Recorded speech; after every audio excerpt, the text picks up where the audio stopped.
strategies have been failing. Why? They've been trying to use one method to cover all areas. Yet in all those areas, issues of drug and substance abuse, they are what?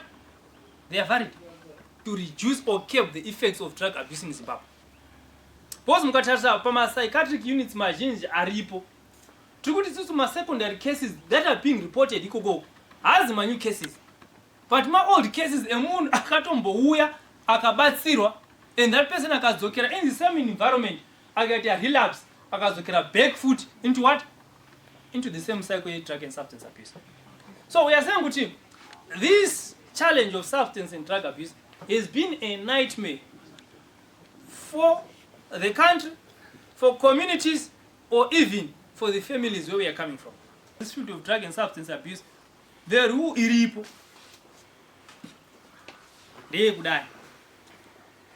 We can win one or lose one. Out of a group of 3, varuka abuse my drugs. Pane possibility yekugona kuwina vaviri kuti vadzoke vave so. Nekuluza one atoenda zvamuchosi. So when you are coming nema strategies, we are trying kuti out of a group of 3, at least tive nevatinogona kudi kudzosawo back into the community to rehabilitate and reintegrate. Arasika akatoita sei patinenge tambotryawo kuti tidzose vaviri vatangenge achicontrola nyaya dzemadrugs is the law and what? Enforcement. But ku law and enforcement ndo kune buri rakaita sei rakakura, because they go and raid masaga 12 embanje, but anozoreportwa na journalist mangani. Where are the other 8? Where are the other 8? Ndo akudzokera back into the community kune ma hotspots nema shabina ma brothel aripo kuti mbanzia zidi dzigona kutengesewa. So if we want to assist and help, tinofanga kudzokera back into the law and enforcement order. Tizame kona what can we do nemapurisa akadaro so that they will be what? They will be firmed a rehabilitation. Vanhu vakawanda in the community they abuse, but akuna a referral system ekuti Philip is now addicted. Akangobata chibhodho ichka, most of the time ane tremors. Haachagoni kugara asiri pa drug. But just because atina a perfect referral system in the community is now beyond. But akuna kwatinogona kurefer kuti hey, waberekwa Philip, torai Philip mumuendese kwakati. Inongofa iri a case just like that. So we need to work with ma stakeholders are responsible to establish my community treatment models and a referral system could be it ku amaven kukazikana kuti kune kuno abuse ma drugs through my social active groups and pova ne referral system where munhu iye anotora up until tanomsiya ari mumaoko mema specialist kukwekwe general hospital. We need to try to propose kuti pave nema community treatment models and as well as my rehabilitation centers anogona ku assist those who are affected nemachi neissues of drug and substance abuse. Muno mugweru we only have one drug rehabilitation center, Queen of Peace, duze neku downtown. Ndio yega iripo.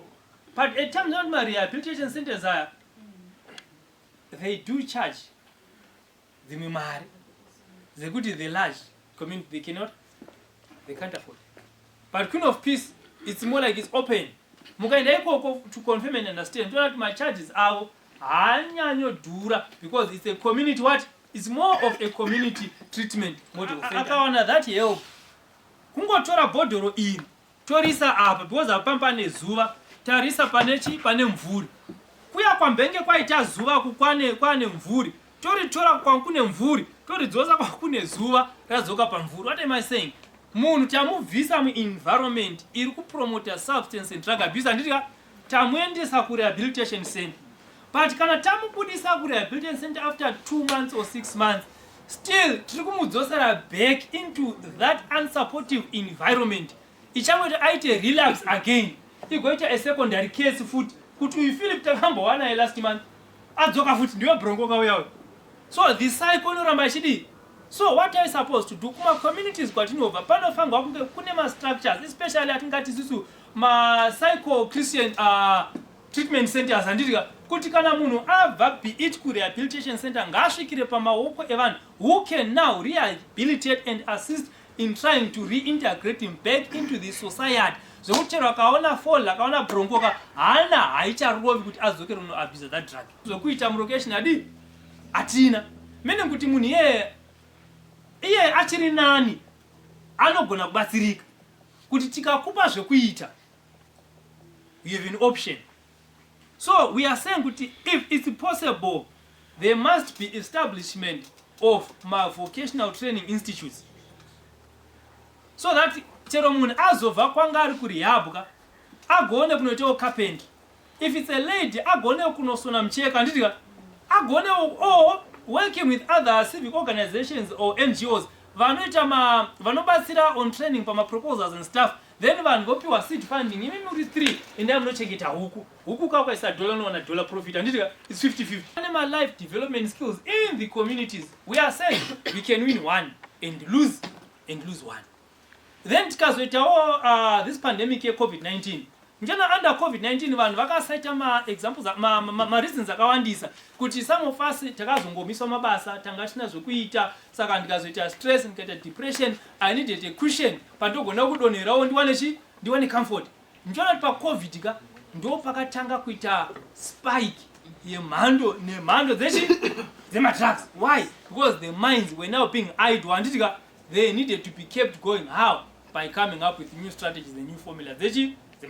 It's just this 21st century in the African society where we've come to realize mental health. Mental health seems like chimichevarungu. Sure. So I want to understand this generation yedu to suffer from mental health, but vekare vanga vasina, despite the problems that they had. They didn't resort to shinozvinodhaka because of mental health. But now we are acknowledging that mental health is there and it's real. Fully fight against drug and substance abuse is the issue yekuti our programming yese ukatarisa from what we have discussed today. Programming yese iri kubata major 2 areas. Number 1, drug and substance use escalator to mental health. Number 2, iri kubata on the legislation part, it as a crime. But the most important thing, Chisiri, which is not being addressed, the reason why people would use drugs. And inini ndasungwa because na wani kwandine star rembanji. What you have not done, you have not addressed my problem. Mangondi sungira chino chukundipa relief. What it simply means, I will go there, I will pay a fine, jada community service, but I will come for community service, ndakato dakwa. Why? Because our realities are remaining the same. Yet we want to advocate for a change in policies, a change in legislation. But the issues when we get to use drugs, these are the daily lived realities of our life. And Saka, check kuti these 2 areas, it as a mental health, it as a crime. I think most people here, there is one thing, drug use atita we pachena kuti ndinoshandisa. And inini I used to use drugs. And ndakamashandisa, I would meet every day with these guys. This is what is happening every day. When I get to use, people do not use, we do not use, sorry, I'll use the word we, because I used to use them. We do not use them out of choice. We use them because we want to escape the realities. If we want to escape the realities, it means if you want an intervention that is very comprehensive, that is very relevant, it means you need to take away my lived realities. If you do not take them away, I'm going to guarantee you, as if zvakapera zviri kushandiswa pamabasa and each and every time. Saka whenever we address pamabasa tiri kushandisa ndochokwadi, patinosangana tiri kwateti tikaenda kubhawa navamwe toti tati imwe patoenda kukuona tonodzirova mbanje andika dziri kurohwa because we want to get high very fast, but mari yacho haikwani makosi because zambe zirodhura. And saka let's address the real problems. The real problem is not issue yekuti the temporal relief, because that one we are pushing them away. Broken down family system. Yeah, it's so broken down zekuti andinako kutizira. Whom do I run to? I can't run to my parents because kune zvinhu zvekuzogona kuchibisa. And you get into depression. We can't discuss depression in the family. I can't discuss zvinhu zvaitika ndarohwa nesiku asvikandiudza momzi onera azviiti. We've got nowhere to turn to because the family system has been broken down. If it is broken down, I've got nowhere to turn to. The only way pamakati peer pressure. The word peer is very important because these are the people that I live with each and every day. And these are the people who are using drugs. The only way is for them to say, wobvora Joshua ndoko ndakaipira ndege ndakaipira ndakagara pasofa wakuti right apa ndakuenda Dubai unoziva ndakatokuenda. That is what these people are looking for. We want somewhere to turn to. Number one, what has happened? Ndinogona kumashandisa. I'm using them because I'm in a situation. I'm in a predicament. Yamuri kutaura yekuti ukaona uchitoridzina kutoti that temporal relief, you have not used them. When you use them, you would know the importance of that temporal relief because these are daily lived realities. The most important thing is for that reality to be taken away. Then I would be able to live a normal life. For as long as tichisora kuti temporal relief, ukaona chinonzi hai chiya unoziva papa unokuchinene kastika pepe unoni nzira dzidzeka indoti nzira iwodzizi saka rasta warapa tikosasa korambonyarara kwambowati so you know those things. In terms of music and videos that are posted online on social media, I'm sure everyone is familiar about the new genre of music, Amapiano. There is actually a song that promotes taking of marijuana. So I think that's one of the things that actually is key when we look at social media. What sort of music is being promoted, and the market is usually young people. Drugs have been romanticized through music, in media, through social media platforms as well. So that's also another key aspect that we can look at and find ways of toning down the exposure to our young people. Like, I just want to zero in on the issue of enforcement, law enforcement. Say, I think when it comes to political will, why we won't see it right now is because whatever is happening right now is not a threat to the political establishment. Because once this problem becomes a threat to the political, you will see action. Like you see where countries where they've actually even formed task forces and made a lot of claim down on drug abuse, like in Colombia, South African countries, and also in Malaysia. So Malaysia, they actually want to repeal, like there's a death penalty for those guys that deal drugs like the drug laws. It's only because the situation now escalated to a point where it's a threat to us, to the political establishment. So it's when integrated by that, it's not maybe directly an issue about power. In Zimbabwe, most policies and most action is done to act on things that involve power. Then secondly, I think we already have a wounded society. But in that wounded society, poverty is a common denominator. And it's becoming something that is vicious. Still going on and on because, like what one of the speakers said, if we do not address the real source, which is poverty, but I made some bit of, with 5 students, has been driven to take drugs by poverty. So to me, that shows maybe some woundedness of a society that we are living in. There is no that.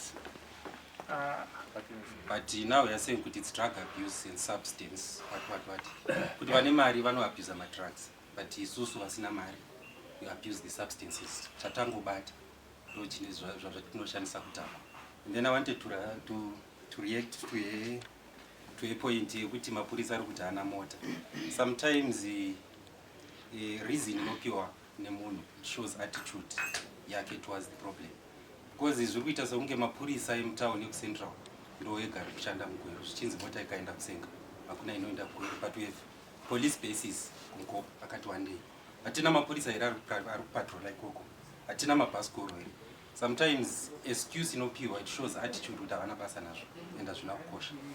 Maybe what's happening is that the police know who the drug lords are, and they can't tell you kuchamwari nyaya inopisa.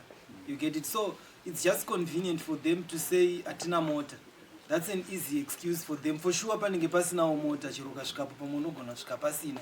but the real issue is who really is behind the drug cartels. Yes. To say that in all the communities that I have lived in, from Chitumbuis, Harare, here Woodlands, there's a common trend, that of law enforcement arresting the drug abusers instead of the drug dealers. You find that the drug abusers are the ones who get arrested when they are found with the substances, and yet they let the drug lords walk scot-free. They don't do anything to them, probably because they have been captured or because of connections, bribes and stuff. So I think that's a point we have to look at also.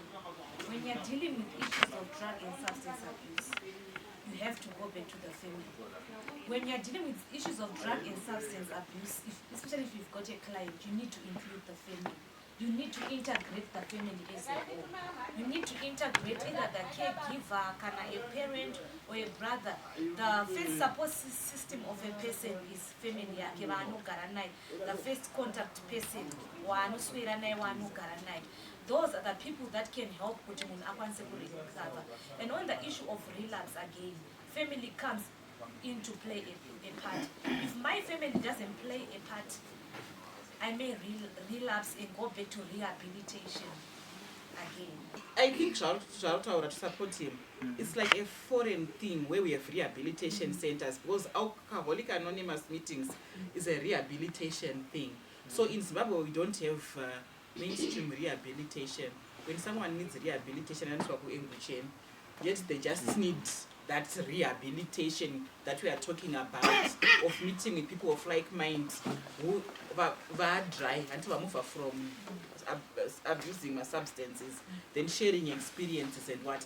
But we don't have that because we think it's a foreign thing and we want someone to come and create it.